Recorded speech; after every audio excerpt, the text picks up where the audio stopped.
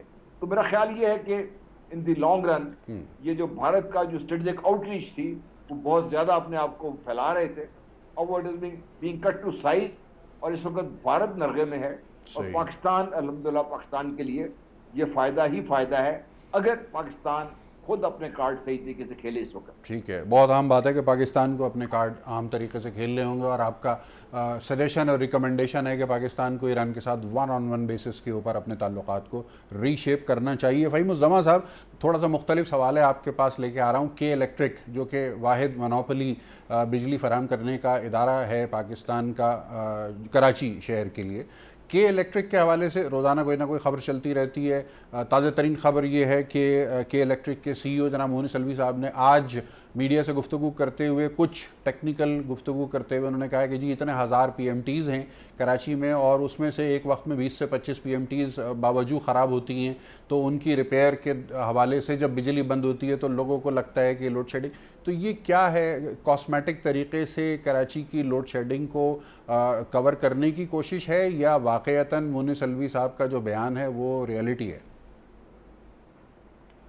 دیکھیے, کے الیکٹرک کے پیچھے جو ہے آج سے سال 1.5 سال 2008 سے ابراج جو تھا پیچھے تھا. ابراج جو ہے اس کے ساتھ جو کچھ ہوا ہے اس کی وجہ سے آج کے الیکٹرک کے پیچھے جو فائنینشیل بیکنگ تھی وہ نہیں ہے. ٹھیک ہے, اور لوگوں کو یہ بات سمجھنے کی ضرورت ہے کہ کے الیکٹرک, آپ اگر یہ چاہیں کہ کے الیکٹرک موجودہ حالت میں چلتے ہوئے پروفیٹیبل بھی ہو جائے اور وہ کراچی کو بجلی بھی دے دے, سسٹم بھی مینٹین کر لے, وہ ہو نہیں سکتا.